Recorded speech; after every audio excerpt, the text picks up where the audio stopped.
Let's mic देश का मिजाज नॉर्थ।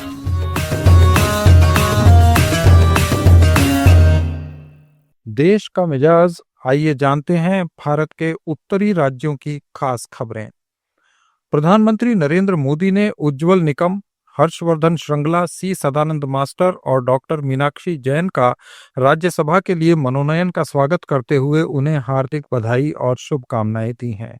मोदी ने एक्स पर पोस्ट में इन हस्तियों के सार्वजनिक जीवन में योगदान का उल्लेख करते हुए संसद में उनके सफल कार्यकाल की कामना की।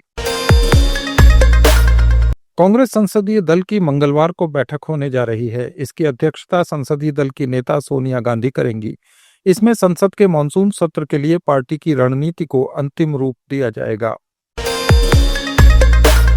जम्मू कश्मीर में अमरनाथ यात्रा के लिए 7,000 से ज्यादा तीर्थयात्रियों का एक नया जत्था 286 वाहनों से पवित्र गुफा के लिए रवाना हुआ। दूसरी तरफ जम्मू कश्मीर के कुलगाम जिले के खुडवानी क्षेत्र में श्रीनगर जम्मू राष्ट्रीय राजमार्ग पर अमरनाथ यात्रा काफिले के दौरान 3 बसों की आपस में टक्कर हो गई। इस दुर्घटना में 10 से अधिक श्रद्धालु घायल हो गए।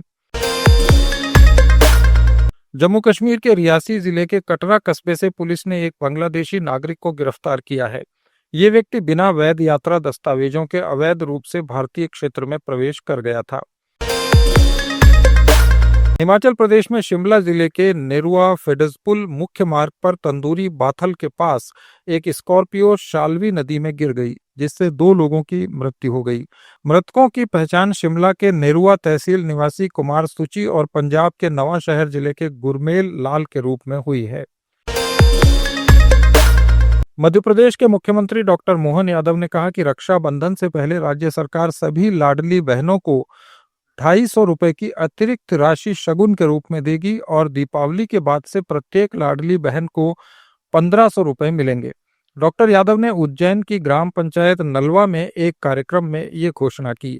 निवेश और रोजगार को बढ़ावा देने के लिए सीएम यादव आज विदेश यात्रा पर रवाना हो गए। वे 15 तारीख तक दुबई में कई बड़े उद्योगपतियों से मिलेंगे। हिमाचल की मंडी पुलिस और एसडीआरएफ ने 4 मील के घने जंगल से 4 लोगों को सुरक्षित बाहर निकाला। शनिवार रात को सड़क बंद होने के कारण पंजाब के 3 टूरिस्ट पगडंडी के रास्ते पैदल निकल पड़े थे। कुछ स्थानीय लोगों के पीछे चल रहे ये लोग रास्ता भटक गए। स्थानीय लोग आगे निकल गए और ये चारों जंगल में फंस गए। उत्तर प्रदेश में पिछले 24 घंटों के दौरान भारी बारिश और बिजली गिरने से 14 लोगों की मौत हो गई। ओवरफ्लो होने के कारण ललितपुर से माता टीला बांध के 9 गेट खोल दिए गए हैं, जबकि झांसी में पथराई बांध के 4 और लहचूरा बांध के 10 गेट खोले गए। मऊरानीपुर में सुखनई नदी का पानी पुल के ऊपर बह रहा है। चित्रकूट में भी मंदाकिनी नदी खतरे के निशान से ऊपर बह रही है और कई इलाके डूब गए हैं।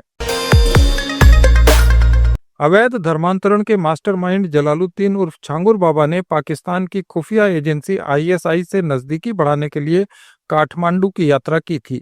उसके अभी तक 18 बैंक खातों का पता लग चुका है। ईडी की जांच पड़ताल में इन खातों से 68 करोड़ रुपए के लेन देन का खुलासा हुआ है। इन खातों में सिर्फ 3 महीनों के भीतर विदेश से 7 करोड़ रुपए भेजे गए। इलाहाबाद हाईकोर्ट ने कहा है कि दहेज उत्पीड़न के आरोप में कानूनी प्रक्रिया का दुरुपयोग पति के रिश्तेदारों को परेशान करने के लिए नहीं किया जा सकता। सिर्फ पति का रिश्तेदार होने के आधार पर ही किसी को ट्रायल के लिए नहीं घसीटा जा सकता। इस टिप्पणी के साथ कोर्ट ने धारा 319 के तहत ननद और नंदोई को जारी सम्मन और पुनरीक्षण अर्जी निरस्त करने संबंधी आदेश रद्द कर दिया। न्यायमूर्ति प्रशांत कुमार ने कहा कि याचिगण के खिलाफ आरोप सामान्य प्रकृति के हैं और ऐसे साक्ष्य नहीं हैं जिनके आधार पर सजा दी जा सके। राजस्थान के कोटा जिले में सगाई फंक्शन से लौट रही एक मिनी बस ट्रक में घुस गई, जिसमें 2 सगे ज्वेलर भाई, उनकी मां और बहनोई की मृत्यु हो गई।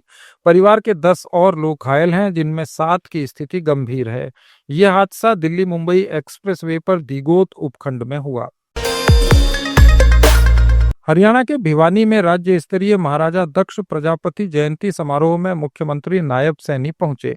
उन्होंने 234 करोड़ रुपए की 14 विकास परियोजनाओं का उद्घाटन और शिलान्यास किया।